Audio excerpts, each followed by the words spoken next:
can't be serious, man. You cannot be serious! Now, Don and Ivan, just in lieu of a couple of interviews, or an interview that we can't do on Australia Day, I thought I'd play you this. We had a lot of reaction to this. People still think this is a comedy sketch, and it's not real. But it is real, and I'm going to play it to you. And this is about as cringeworthy or as cringeful as you get. This is sheer projection and posturing. Feigned solemnity by Mr. McGowan, who is the Premier of Western Australia. Now, I want to play you this. I just listened to this, and you'd wonder why you would do this. Why you would do this if it's not... Oh, just have a listen to this. Hello, my name is Mark McGowan. I am the Premier of Western Australia.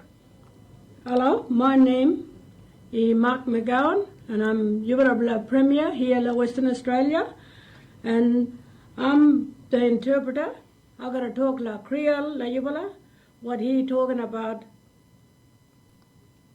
This is an important message to keep Aboriginal people safe. And the message is probably important one, to keep everybody safe one. You can die from the corona or get really sick. You can pass away from this corona, or you can get really sick one. It's time to get the corona needle to keep people and country strong. It's time to get them this needle, from a corona, to keep them but all the people and country proper strong one. The corona needle will protect kids, old people, men and women. Well, the corona needle gotta keep them a safe one for all the kids and for all the men and women. Many people around the world have already had the needle. Big more people all around the world been already get them but their needle. It is free and it's safe. That needle black corona is free one and is safe one. If you're worried, talk to your clinic or medical centre or go to Roll Up for WA on the internet. If you are worrying about, talk like yours one clinic or go to a hospital place or go to get himself roll up on the internet. So get your needle now and stay strong. Thank you. Now, so what would be the point of doing that? That's a charming, elderly, Aboriginal woman, ostensibly standing alongside Mr. McGowan as an interpreter who just repeats in English exactly what Mr. McGowan said. Can you get anything more cringeworthy than that? Why Mr. McGowan would be speaking to, just how about he speaks to the electorate or to the state in general, that is just nonsensical gibberish.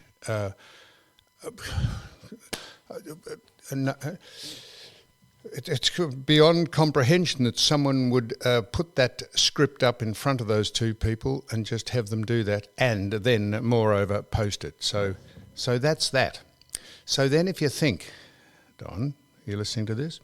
So then if you think that we are getting overrun by people, marginalised interests, which we're very happy to accept anyone who wants to do anything in life.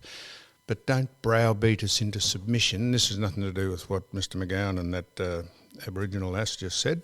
But have a listen to this, and this puts it in a little perspective, in a little context. Because we all live and let live, but for heaven's sake, stop telling us and pushing us to accept a lifestyle or a attitude that just let us handle it ourselves. So here's another clip. Here's another clip from which I want to play. This is in lieu of in lieu of a interview. So this puts a little in perspective what we have been talking about earlier in the podcast. So here we go. I hope this works. Here we go again. We had transgender, men who identify as women, women who identify as men. They claim the I'm not sure if that's working. Just a minute. We're going to start this again. Just a minute now, please. Grappling with technology. Grappling with technology. Just a minute now. I'm just getting this done. Please stand by. Stand by. Stand by. Right, here we go. We're starting again. So I'm just going to have a crack at this again. So here we go. Hope it starts at the front. So this is just, we are very happy to embrace everything that's going on in this world, but this puts it in a little perspective. So here we go. had transgender, men who identify as women, women who identify as men. They claim, the opposite gender of their birth gender because they feel they are trapped inside the wrong body. As a society, we accepted this. Then we got transracial. Rachel Dolezal, the white woman who pretended to be black and even led a chapter of the NAACP until she was exposed and thrown out, she claimed she wasn't pretending to be black. She is black because she feels black. She's a black woman trapped in a white woman's body. She's transracial, she says. As a society, we accepted this for the most part, except some liberals who claimed transracial is a thing, but Rachel Dolezal doesn't qualify because she's an imposter and a liar, and imposters and liars aren't entitled to their feelings or their identity. There's more. After transgender and transracial, we got transabled. Yeah, this one's really messed up. Physically healthy people who feel they should have been born disabled. A man in Great Britain cut off his arm because he felt like an amputee. A woman in North Carolina poured drain cleaner in her eyes because she felt blind. Transgender, transracial, transabled. Guess what's next? A grown man posting an ad on Craigslist wanting a nanny because he identifies as a baby. You can't make this stuff up. Ridiculous? Perhaps, but who's to say anymore if that's how he feels? If a man can be a woman because he feels like one, if a white person can be a black person because she feels like one, if a healthy person can mutilate herself because she feels disabled, if a grown man can be a baby because he feels infantile, where does this end? Can a child be an adult because she feels like a grown-up? Can a teenager buy alcohol because he identifies as over 21 years of age? Can a grown man attend kindergarten because he identifies as a 6-year-old girl? Can a child spend the day at doggy daycare instead of school because the child feels like a canine? If not, why not? If a kid can be transgender because he feels like a girl, who are we to tell a child he must attend school or obey his parents or refuse him a beer when he orders one? You can't have it both ways. If children have a right to parents providing for them, and a man identifies as a child because he feels he is a child trapped in an adult body, and if we're playing by these twisted, disordered, ridiculous rules where illusion and emotions trump objective truth, aren't we violating his rights by refusing him the love and care and financial support every child deserves?